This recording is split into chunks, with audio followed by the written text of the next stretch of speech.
naga adalah buah dari beberapa jenis kaktus dari marga Hylocereus dan Selenicereus. Buah ini berasal dari Meksiko, Amerika Tengah, dan Amerika Selatan. Namun, sekarang buah ini telah dibudidayakan di berbagai negara di Asia seperti Taiwan, Vietnam, Filipina, dan juga di Indonesia. Karena dapat tumbuh di berbagai benua, buah naga memiliki banyak jenis seperti buah naga merah, putih, kuning, dan bahkan hitam.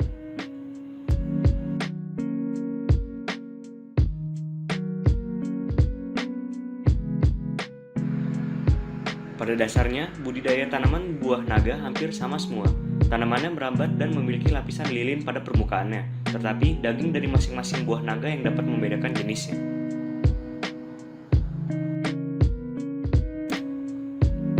Dan pada kesempatan kali ini, kita akan memperdalam buah naga merah. Tentunya, buah naga jenis ini adalah jenis yang sering kita temukan di negara Indonesia. Berikut adalah ciri fisik dari buah naga secara umum dan juga buah naga merah secara spesifik. Secara umum, buah naga memiliki bentuk dan rupa yang mirip dengan buah nanas, memiliki kulit berwarna merah, memiliki sisik yang berwarna hijau, dan sisik inilah yang menyebabkan mengapa buah ini disebut buah naga. Nah, hal yang membedakan buah-buah naga adalah warna dagingnya, dan buah naga merah, seperti namanya, daging buah ini jelas berwarna merah, dan disertai oleh taburan biji-biji kecil yang berwarna hitam yang jumlahnya dapat dikatakan sangat banyak. Dan menariknya, biji-biji inilah yang dapat dijadikan benih untuk bibit buah naga. Dan jika berbicara tentang rasa, buah naga memiliki rasa manis bercampur dengan rasa asam.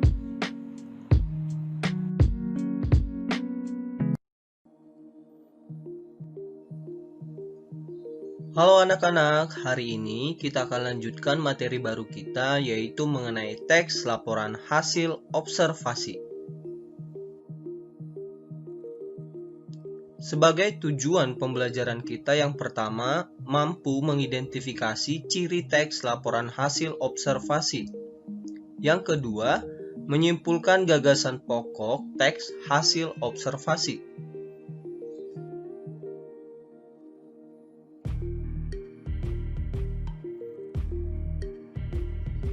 Pernah nggak sih kamu memiliki pertanyaan mengenai suatu objek?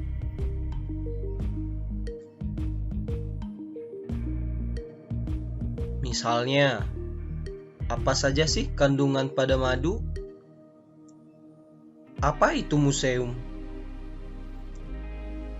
Di mana habitat kunang-kunang? Berapa lama proses tumbuhnya akar? Nah, untuk mengetahui semua itu, tentu saja kita teks laporan hasil observasi. Jadi kita untuk mengetahui yang menjadi pertanyaan di pikiran kita adalah dengan cara teks laporan hasil observasi. Jadi jawabannya nanti akan ada di teks laporan hasil observasi. Dari kata observasi saja kita bisa mengetahui berarti observasi artinya hasil penelitian, hasil riset, berarti langsung ke suatu objek yang diteliti. Apa sih itu teks laporan hasil observasi?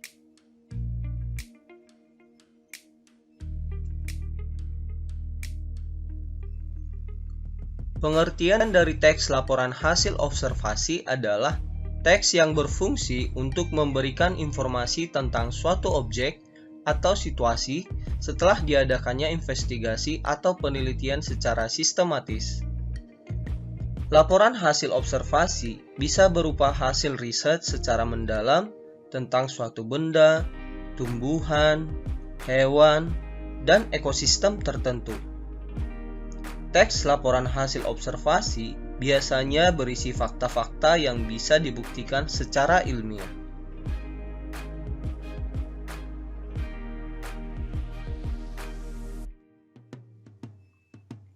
Selanjutnya, ciri-ciri teks laporan hasil observasi. Yang pertama, isi yang dibahas tentang suatu objek atau suatu hal. Yang kedua, objek yang dibahas bersifat umum. Misalnya, judul bersifat umum. Contoh, pantai, museum, demokrasi, dan sebagainya. 3. Bertujuan menjelaskan dari sudut pandang keilmuan. Artinya, bukan hanya sekedar opini semata. 4. Objek atau hal yang dibahas sistematis, artinya berurutan, dirinci setiap bagian-bagiannya. 5. Memerinci objek atau hal secara sistematis bisa berupa definisi, klasifikasi, ciri objek.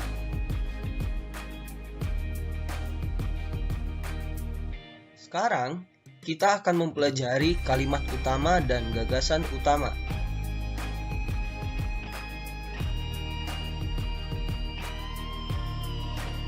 Bahwa dalam sebuah paragraf terdapat beberapa kalimat. Nah, dalam beberapa kalimat tersebut, salah satu di antaranya menjadi kalimat utama atau kalimat topik. Di dalam kalimat utama terdapat ide pokok atau gagasan utama. Kalimat lainnya selain kalimat utama yaitu dinamakan sebagai kalimat penjelas atau gagasan pengembang.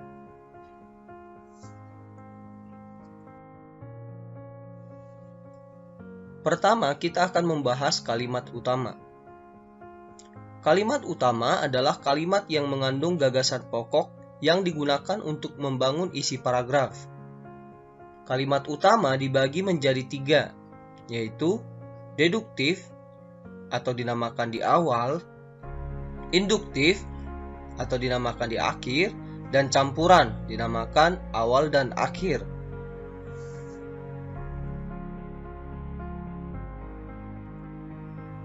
Sekarang kita akan mempelajari letak sebuah kalimat utama di dalam sebuah paragraf yang dibedakan menjadi 3, yaitu deduktif, induktif, dan campuran.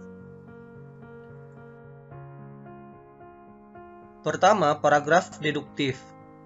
Paragraf yang kalimat utamanya terletak di awal paragraf. Sebagai contoh, SMP Indonesia merupakan sekolah favorit. Banyak siswa berprestasi dari sekolah tersebut. Lulusannya pun selalu diterima di sekolah unggulan. Yang pertama kita tahu dulu bahwa SMP Indonesia bukanlah SMP di seluruh Indonesia, namun namanya adalah SMP Indonesia. Nah, kalimat utamanya yang dicetak warna kuning yaitu SMP Indonesia merupakan sekolah favorit. Sedangkan kalimat lainnya adalah sebagai kalimat-kalimat penjelas.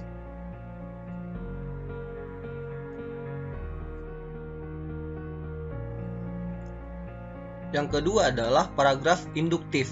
Kebalikan dari deduktif, di mana paragraf induktif ini letak kalimat utamanya di akhir. Sebagai contoh, banyak siswa berprestasi dari SMP Indonesia, lulusannya pun selalu diterima di sekolah unggulan. Tidak heran SMP Indonesia merupakan sekolah favorit. Nah, kalau kita perhatikan letak kalimat utamanya itu berada di akhir, yaitu yang dicetak warna kuning. Selain kalimat yang lainnya adalah kalimat penjelas, yaitu kalimat pertama dan yang kedua yang menjelaskan kenapa SMP Indonesia merupakan sekolah favorit. Yang pertama, karena siswanya berprestasi dan lulusannya banyak diterima di sekolah unggulan.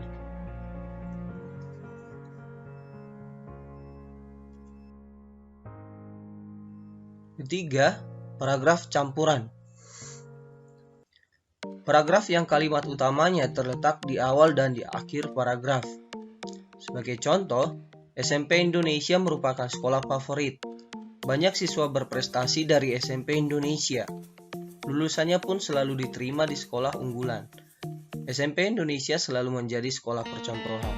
Nah, di dalam slide ini sebenarnya ada tifo, yaitu di kalimat pertama itu harusnya diwarna kuning, dicetak kuning, yaitu menjadi kalimat utamanya yang pertama atau di awal paragraf dan di akhir paragraf yang sudah dicetak warna kuning. Selainnya adalah kalimat-kalimat penjelas.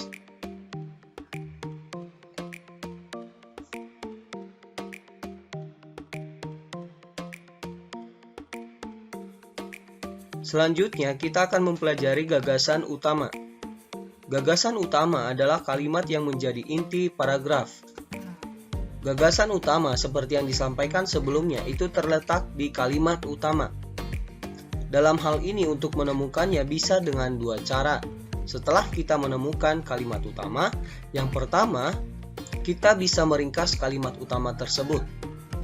Sebagai contoh, dalam kehidupannya, lebah mempunyai sistem pembagian kerja yang baik. Kalimat utama ini bisa diringkas untuk menemukan gagasan utama, yaitu menjadi sistem pembagian kerja lebah yang baik. Kedua, ditulis sama dengan kalimat utama, artinya tidak boleh diringkas, karena kalau diringkas akan menghilangkan makna yang akan disampaikan sebuah kalimat. Sebagai contoh, sistem pembagian kerja lebah yang baik. Kalimat utama ini ditulis sama dengan gagasan utama, artinya tidak diringkas. Sebagai contoh menemukan gagasan umum dalam paragraf teks laporan hasil observasi, kita baca paragrafnya. Hutan bakau memiliki ciri yang khas. Hutan ini terlindung dari gelombang besar. Selain itu, hutan bakau juga terlindung dari arus pasang surut laut yang kuat. Hutan bakau yang terletak di perbatasan laut dan muara sungai memiliki kadar garam payau. Di samping itu, ciri khas lain hutan bakau adalah berawa-rawa. Setelah kita baca paragraf ini, kalimat utamanya terletak di awal paragraf. Berarti paragraf ini dinamakan deduktif. Kalimat utamanya adalah hutan bakau memiliki ciri yang khas. Sebagai ide pokoknya adalah hutan bakau memiliki ciri khas.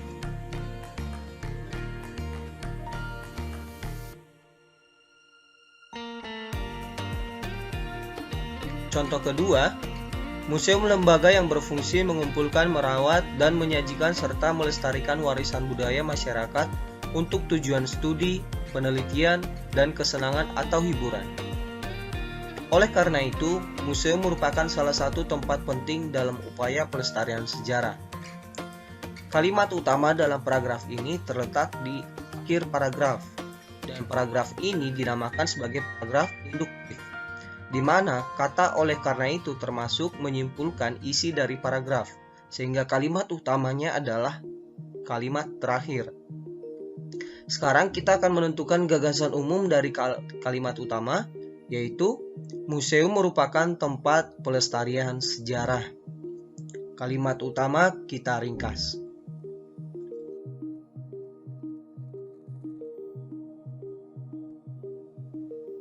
Contoh ketiga, apotek hidup adalah tanaman obat-obatan untuk kebutuhan sehari-hari yang ditanam di lingkungan sekitar.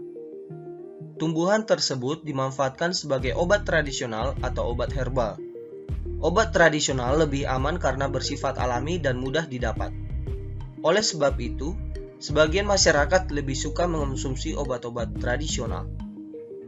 Setelah kita baca paragraf ini, kita tentukan kalimat utamanya itu berada di kalimat pertama dan kalimat terakhir, sehingga paragraf ini dinamakan paragraf campuran. Sekarang kita akan tentukan gagasan pokok atau gagasan umumnya. Apotek hidup adalah tanaman obat-obatan untuk kebutuhan sehari-hari yang sebagian masyarakat lebih suka mengonsumsi obat-obat tradisional tersebut. Itu adalah gagasan umumnya.